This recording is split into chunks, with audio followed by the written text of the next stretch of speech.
nibyo reka mbasuhuze mbahe ikaze mbifurize kugubwa neza kuri uyu munsi wa none tariki 3 Nyakanga umwaka wa 2026 turagarutse kuri mikoro ni Bosco ninge mugiye kubana muri amakuru ndetse n'ibiganiro byibana kandi bikagaruka ku nkuru zivugwa cyangwa se zigarukaho ku butaka bw'Urasirazuba bwa Repubulika Demokarasi ya Kongo. Amakuru amaze gusoka ni ingenzi kuri bimwe wari wese ukurikirana cyangwa se mu byukuri wibanda kujyanye n'inkuru zo mu Burasirazuba bwa Kongo kubera ko igihe niki kugira ngo mumenye ukuri kwaho ibintu bigeze.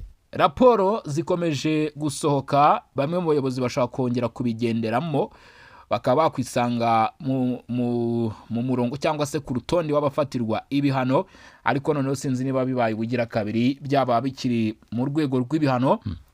Loni igaragaza neza rwose ngo uburyo u Rwanda rurimo rurayobora AFC M23 cyangwa se ibikorwa by'izinyeshyamba ku butaka bwa Repubulika Demokarasi ya Kongo. Loni iti James Kabarebe akaba ari we muhuza mukuru hagati y'umutwe na Joseph Kabila mu nama zikunze kubera Igisenyi. Ngaho ibi ndaza kubyinjiramo mubwire nabyo uko byifashe. Amasezerano ya Washington akomeje gushidikanwaho ndetse no kutavugwaho rumwe ko ashobora kutazavamo igisubizo rwose.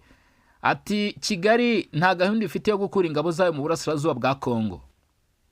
Ibi ngibi biri nanone mu bimwe mu bikomeje kugenda bishyirwa ahagaragara ko buriya ngo mu masezerano ya Washington niba mutanabyibuka cyangwa se mutabizi, byavuzwe ko ingabo z'u Rwanda ziri ku butaka bwa Repubulika Demokarasi ya Kongo zigomba kuvayo kandi u Rwanda rwarabisinyiye.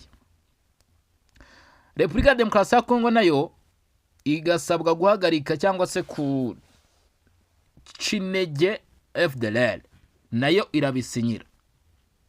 Uyu munsi ngo bari gupfa ngo ikintu kimeze gutya ngo ni wowe wari bubanze undi te nawe ni wowe wari bubanze, ariko raporo ikazivuga ati twebwe turareba washotoye. U Rwanda bakavuga ko ari rwo rwashotoye. Turabigarukaho rero kuko Kigali ngo ikomeje gushinjwa kutemera gukura ingabo zayo ku butaka bw'Urasirazuba bwa Kongo kandi yarabisinyiye. Ese koko ibyizi raporo byaba ari ukuri cyangwa ndaza kubambikomozaho nabyo? Ibitero by'indege birakomeje mu duce tugiye dutandukanye twari kubera imirwano muri Kivu y'Amajyepfo ndetse no muri Kivu y'Amajyaruguru. Ibitero bya FC23 nabyo bivuga ko ari iby'ingabo z'u Rwanda bikomeje kuvugisha benshi, ariko bikavuga ko bishobora gukurura akaga gakomeye cyane zino nyeshyamba ndetse n'igihugu cy'u Rwanda. Nibyo kandi nanone ndaza kuba mbigarukaho aho bitazamurima hafangana za Pwezero havuzwe ibitero, turabigarukaho. Turareba kandi abarwanyi batwirwaneho bakomeje kurasirwa mu duce turimo Ngurube. Ahangaha ngo habaye ikintu bita isasu rikomeye cyane, turaza kuba tubikomozaho. Muri Kivu y'Amajyaruguru tuvuye Sidevu aho bita Rubaya, aka gace mw'abantu mwe gashobora kuzasiga gahekuye abantu ibihumbi n'ibihumbi, gahekuye amagana y'abantu. AFC M23 yanze kuva ku izima, ingabo za leta ya Kongo zanga kuva ku izima. Ubu imirwano kugira ngo wumve ingufu ifite cyangwa se uburemere imirwano muri Kivu y'Amajyaruguru igezeho ku munsi, ngo birashoboka ko bishobora gutuza, ariko ni munsi ugasanga abantu bagera nko muri za magana, bamwe ne majority abandi barishwe.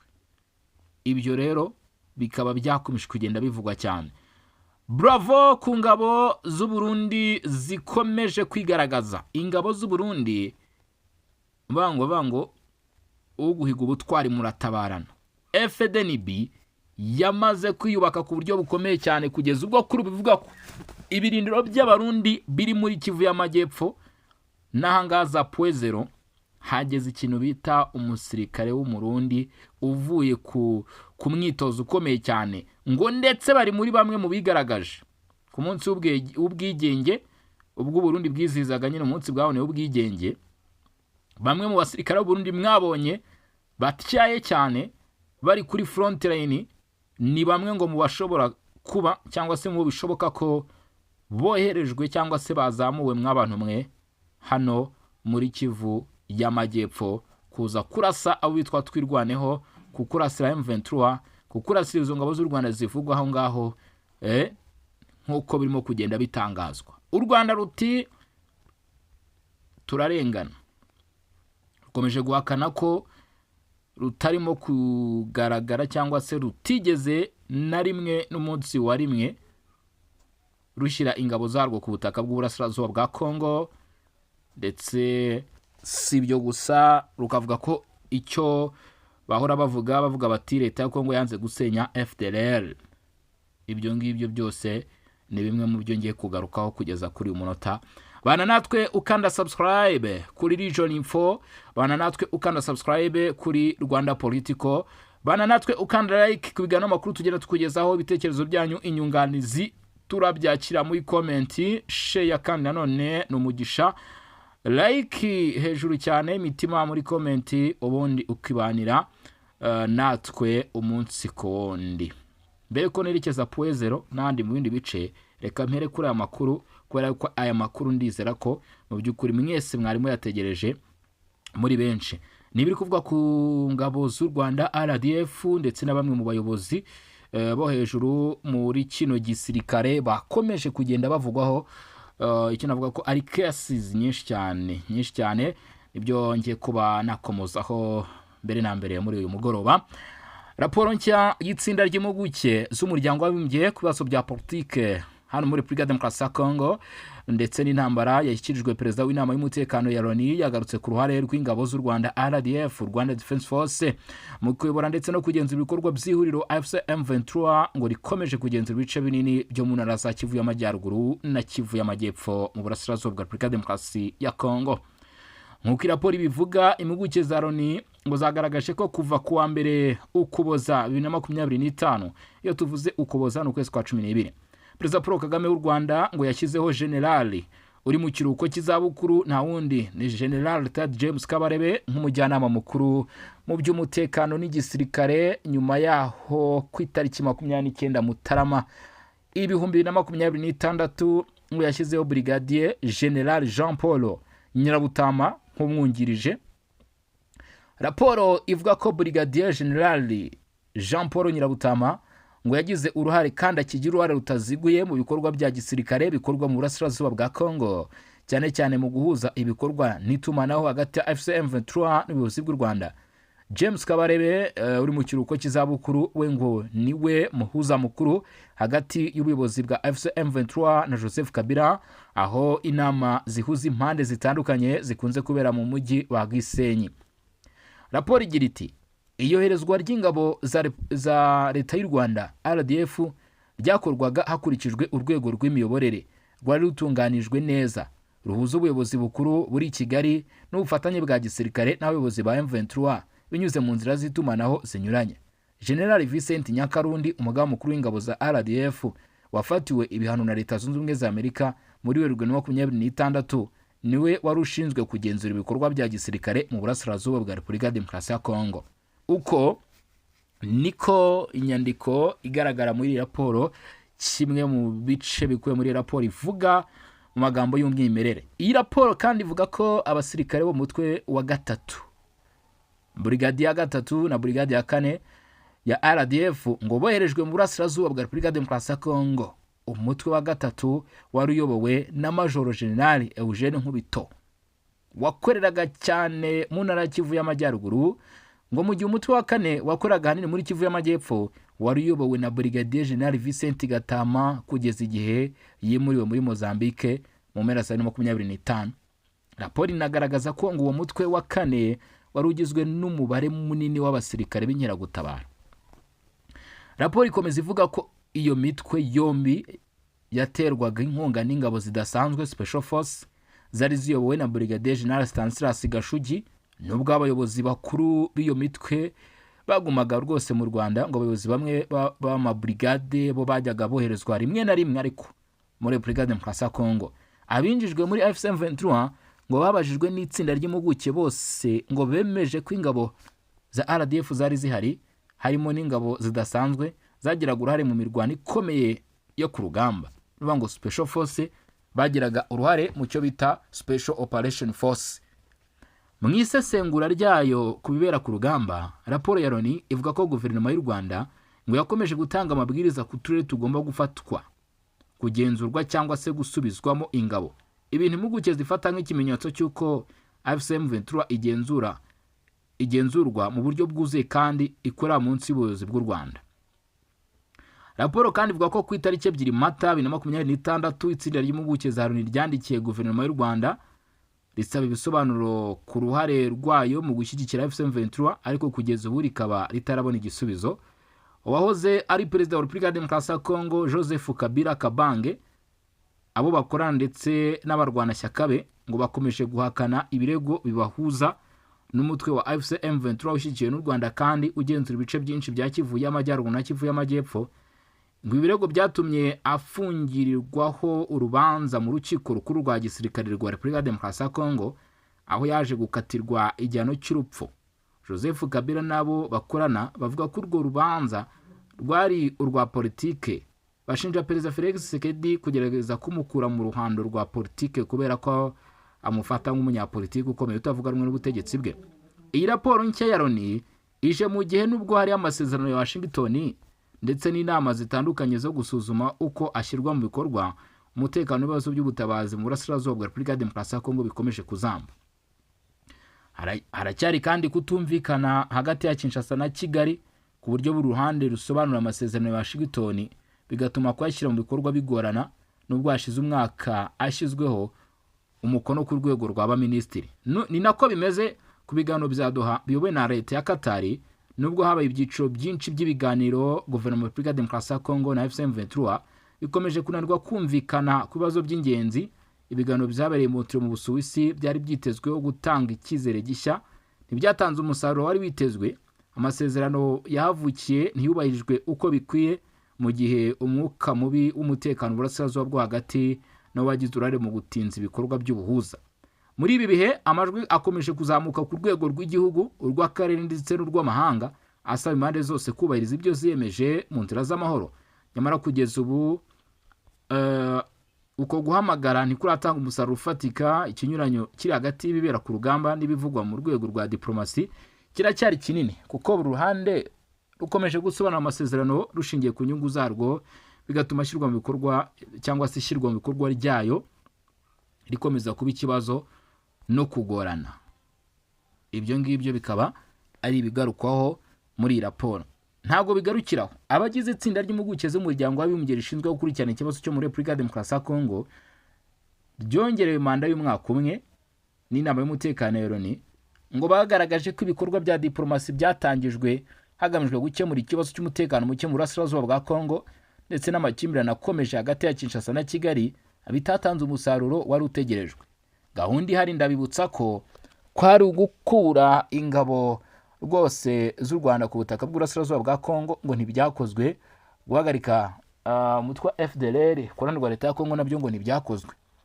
Raporo yashyikirijwe perezida w'inama y'umutekano ya Loni, kopi yayo ikaba yarageze ku kinyamakuru dukesha inkuru. Nanone bati kuwa gatatu tariki ya 2 Nyakanga ivuga ko amasezerano ya Washington n'ibiganiro bya Doha byashyizwe mu bikorwa ku rugero ruto cyane.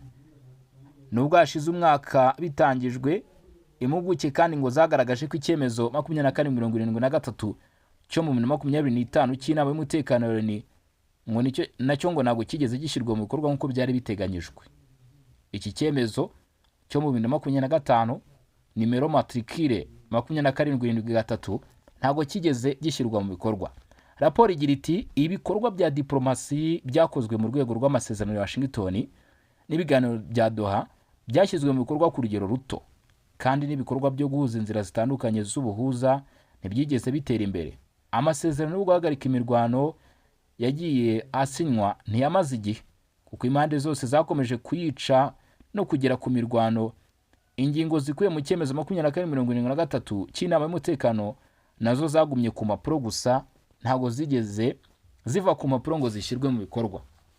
Ibyo rero bikaba byarashyikirijwe umuyobozi rwose mukuru amubwira bati ngibi ibyo twabashije kubona, impande zombi ntago zigeze zubahiriza iyi myanzuro mukora igikwiriye. Raporo ivuga kandi ko kuva muri Mutarama 2026 intambara yarushijeho gukaza umurego, cyane cyane binyuze mu gukoresha indege zitagira abapilote drones. Bivuze yuko mu by'ukuri ibintu byasaga naho noneho bihinduye isura ugereranyije na mbere, kuko byarushijeho gufata umurego kurusha mbere y'uko byari bimeze mbere y'uko iyo myanzuro ifatwa. Ibi bifatwa nko kurenga ku myanzuro hakongerwaho n'agasuzuguro.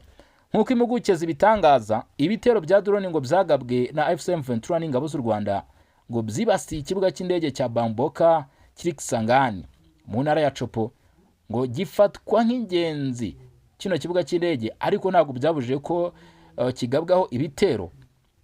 Ibi byarakaje cyane FARDC kubera yuko iki ni kimwe mu bibuga by'indege gifatwa nk'ikibuga cy'ingenzi nk'uko binavugwa muri raporo. Ku rundi ruhande FARDC nabo ngo bahise batangira gukoresha drone zigamije kugaba ibitero ku birindiro by'abanzi ari bo AFC/M23, abayobozi babo, imihanda y'ingenzi ndetse n'ibikorwa n'ahakorerwa ibikorwa by'ubukungu bikorwa ariko bitemewe muri Kivu y'Amajyaruguru na Kivu y'Amajyepfo, kubera ko ibikorwa bya AFC/M23 bifatwa nk'ibiririgo.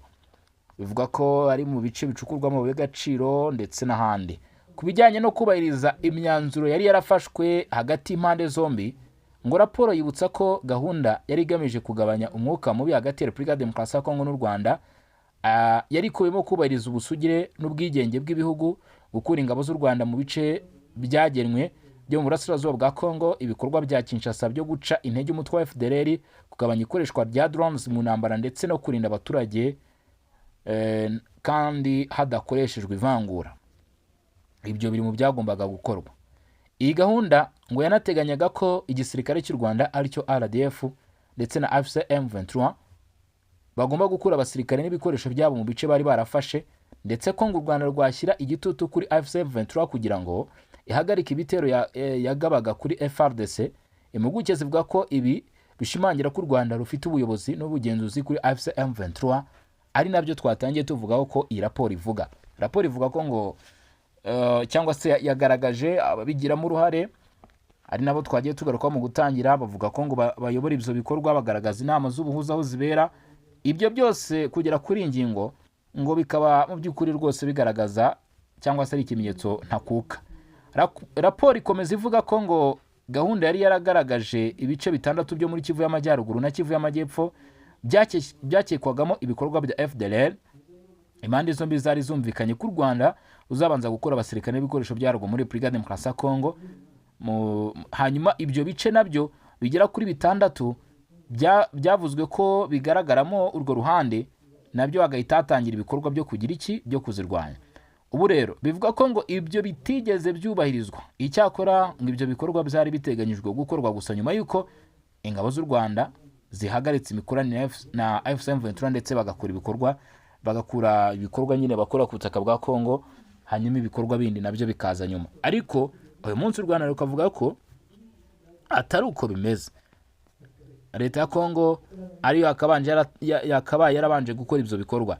Nyamara nk'uko raporo ibigaragaza, ngo impande zombi zakomeje gukurikiza inyungu zazo za gisirikare, nubwo imirwano yakomezaga. Impuguke zivuga ko kuva kuwa 23 Werurwe hari ibikorwa byo kwimura abasirikare ba RDF n'aba/M23 mirongo y'urugamba muri Kivu y'Amajyaruguru, ariko ngo ibyo bitubarije ibisabwa n'amasezerano ndetse n'igihe cyari cyaragenwe. Izo ngendo nk'uko raporo ibivuga zari ugusubira inyuma ku ntera kilometero hagati ya 15 na 20 gusa, ngo bikaba byari impinduka nto cyane mu rwego rwa gisirikare, bifatwa nk'udukorwa twa nyirarureshwa tutagombaga gutanga igisubizo cyangwa se kuvamo mu by'ukuri ibyasabwaga n'amasezerano yari yasinwe. Ibi rero bifatwa nk'igikorwa cya nyirarureshwa. Raporo igaragaza ko ibyo bikorwa ngo byabaye hanini uburyo bwo kongera kwiyubaka no gukomeza ibirindiro mu tundi duce tw'ingenzi. Abasirikare, imbunda ziremereye ndetse n'ibikoresho bya gisirikare bihanitse birimo ibikoresho byo guhungabanya itumanaho no kwirinda ibitero byo mu kirere byimuriwe ku murongo wa Masisi wa Rikare bivuye Rubero. Ibintu bivuga ko binyuranyije n'ubwumvikane bwo gukura ibyo bikoresho no kubisubiza mu Rwanda. Icyabayeho habayeho ngo gufata ibikoresho bimwe bigakurwa muri Rubero n'abasirikare, hakaza kubaka ibirindiro bikomeye cyane muri Masisi n'uturere twa Rikare. Ariko rero ngo ibyo ntabwo ari byo byari byumvikanweho. Icyari cyumvikanweho kwari gukura ibyo bikoresho n'abo basirikare ku butaka bwa Kongo bakajyanwa mu Rwanda. Ibyo rero ngo ntabwo ari byo byabaye. Ati kandi uko gusubira inyuma kwakozwe mu duce ni kuntera ntoya cyane kuko ni kilometero 15 kuri 20 nabyo bidashobora gutanga igisubizo ku byari byemeranijwe muri aya masezerano. Raporo igira iti mu gihe iyi raporo yandikwaga ngo igisirikare cy'u Rwanda na FM23 zari zigifite ubuyobozi ku bice byinshi byari byateganyijwe gukurwamo ingabo, kandi ibikorwa byazo byibanaga cyane mu duce twa Pinga na Walikale. Muri Mata imirwano ikaze yo guhatanira kugenzura ibice yakomeje ku mupaka wa Walikale na Masisi hagati ya FM23 ndetse n'igisirikare cy'u Rwanda ku ruhande rumwe ndetse na FARDC Wazalendo na FDLR ku rundi ruhande. Raporo kandi ivuga ko ngo igisirikare cy'u Rwanda cyakomeje ibikorwa byo kurwanya FDLR muri Shoferu ya Bwito mu turere twa Rucuru agamije kuyikura mu birindiro byayo. Muri Kivu y'Amajyepfo ho ngo nta gikorwa cy'ingabo z'u Rwanda cyangwa se iza FM23 kigeze kigaragara cyo gukura ingabo muri ibyo bice, kandi imirwano yarakomeje. Mu kwezi kwa kane hari amakuru yemeza ko u Rwanda ngo rwohereje izindi ngabo n'intwaro zihanitse harimo n'ibikoresho byo kwirinda ibitero byo mu kirere bitwarwa n'umusirikare umwe. Raporo ivuga kandi ko hagati ya tariki 10 na 19 Mata cyangwa kwezi kwa kane uyu mwaka drone zifatwa nk'izingabo z'u Rwanda zagabye ibitero ku birindiro bya FARDC. Ni byinshi. Raporo ishimangira iti amakuru yatanzwe n'abantu ba hafi b'ubuyobozi bw'u Rwanda ndetse n'ubwa FM23 kimwe n'amagambo yatangajwe ku mugaragaro na Perezida Paul Kagame ngo bigaragaza ko ingamba ziswi zo kwirwanaho zirimo no kohereza ingabo muri Repubulika Demokarasi ya Kongo. Aya makuru yemeza ko u Rwanda rudafite gahunda yo gukura ingabo zarwo muri Repubulika Demokarasi ya Kongo, kandi ko mu gihe ibiganiro bitatanga umusaruro rwiteguye kongera imirwano rukoresheje uburyo bwose rushobora kubona. Abahagarariye AFC/M23 nabo batangaje ko ngo nta gukura ingabo kwabayeho, ahubwo ko ibyagaragaye ari ugusimburanya abasirikare bisanzwe bikorwa. Ibi bihamye neza ibivugwa muri iyi raporo. Ku rundi ruhande, raporo yibutsa ko ku itariki 29 Werurwe 2026 ngo FARDC yatangaje ko yatangiye ibikorwa byo kurwanya FDLR mu gace ka Pinga na Walikale, Pinga ho muri Walikale, ndetse ikohereza izindi ngabo zivuye Eksangane. Ariko impuguke za Loni zigaragaza ko kugeza igihe raporo yandikiwe nta gikorwa na kimwe cyo kurwanya FDLR cyari cyaratangiye. Bivuze ngo ibyasabwe Repubulika Demokarasi ya Kongo nabyo ntacyo yigeze bikoraho. Raporo igira iti ubushake bwa FARDC bwo kurwanya FDLR bwakomeje gukemangwa, kuko kugeza ubwo iyi raporo yandikwaga nta gikorwa cyo kuyirwanya cyari cyatangijwe, kandi FDLR yakomeje gufatanya n'ingabo muri Masisi na Walikale barahangana. Hari n'amakuru aturuka muri FDLR avuga ko bamwe mu basirikare bakuru ba FARDC bayijeje ko itazagabwaho ibitero. Ngo bigaragaza neza ko uyu mutwe koko waba ukorana na leta y'Kinshasa, ibyo u Rwanda ruvuga ko bituma rugomba gukomeza kurungika ingabo muri bino bice. Mu gihe ikibazo cy'umutekano mu burasirazuba bwa Kongo cyari ku murongo w'ibyigwa n'inama y'umutekano ya Loni yabereye i New York muri Leta Zunze Ubumwe za Amerika tariki 26 Kamena cyangwa kwezi gushize, Mossad Falez Baluzi, umujyanama mukuru wa Leta Zunze Ubumwe za Amerika ushinzwe Afurika, yagejeje kuri iyo nama ishusho y'uko ibintu bihagaze. Uyu muyobozi wagize uruhare rukomeye mu bishyikirano yagejeje ku isinwa ry'amasezerano ya Washington hagati ya Kinshasa na Kigali, yavuze ko nyuma y'umwaka umwe ayo masezerano asinywe bigaragara neza ko nta ruhande na rumwe rwubahirije ibyo rwiyemeje. Mossad Baluzi Falez yaburiye impande zombi, avuga ko Leta Zunze Ubumwe za Amerika zitazongera kwemera impamvu n'ibisobanuro byo kutubahiriza amasezerano. Yasabye Kinshasa na Kigali gushyira mu bikorwa ibyo biyemeje, ashimangira ko igihe cyo gutanga impamvu cyarangiye, hakaba hakenewe ibikorwa bifatika byo gushyira mu bikorwa amasezerano ya Washington. Ati igihe cy'ibisobanuro cyararangiye, ubu ni igihe cyo gushyira mu bikorwa cyangwa se cyo kugaragaza ibikorwa. Amerika yavuze ko itazongera kwakira ibisobanuro by'u Rwanda ndetse n'ibisobanuro bya Repubulika Demokarasi ya Kongo ku byo biyemereye gusinya, kubera yuko bose n'ubundi ntibigeze babyubahiriza. Amerika itegeka ko iki ikeneye kureba noneho ari ibikorwa, atari ukuvuga no gutanga impamvu z'ubwisobanure. Ubwo rero nicyo cyiciro kigezwe nk'uko Amerika ibisobanura. Gusa ibyo mu by'ukuri n'ubwo Amerika bivuze n'ubwo byabaye gutyo, raporo zikomeje gusohoka, imirwano iracyakomeje. Na n'ubu tuvugana kuri iyi tariki ya 3, iyi ni inama yabaye ku itariki 26 twari dusa nkaho dusorejeho ibyo raporo z'ukwezi gushize, none tugeze ku itariki 3, bivuze ngo hashize iminsi 7 yose imirwanire cyakomeje. Kivu y'Amajyepfo Mikenge Pwezero, imirwanire yakomeje. Kivu y'Amajyaruguru Masisi, Rubaya, Ngungu ndetse n'ahandi ibitero birakomeje, byumvikanamo indege, byumvikanamo abarwanyi ku butaka, ibigaragaza ko nta kintu kirimo gukorwa. Bivuze ngo vuba bidatinze dushobora kubona ibindi bintu bitangira kwaplikwa cyangwa se gushyirwaho. Ariko nanone uruhande rw'u Rwanda na M23 bakaba baravuze bati dufite ikibazo n'imunyenye zo kuba ibihano biri kugera ku ruhande rumwe cyangwa se uruhande rumwe ari rwo ruhanwa. Ngayo nguko rero nge reka mbashimire, babwire mwakoze cyane kudukurikirana, mwakoze cyane kubana natwe. Iby'agaciro gakomeye cyane kandi n'iby'ingenzi gukomeza kwibanira namwe, gusa ni intsinzi ikomeye cyane ikomeje kugenda ivugwa, kubera yuko nubwo ibitero bikomeje kugenda byumvikana by'indege, ndabona ko aho bitabira Lombiri FARDC yagiye gutangaza ko mu kanya gashize rwose ngo yaje kwigarurira ihirukanyemo abarwanyi ba FC M23. Reka mbashimire, mugire ibihe byiza.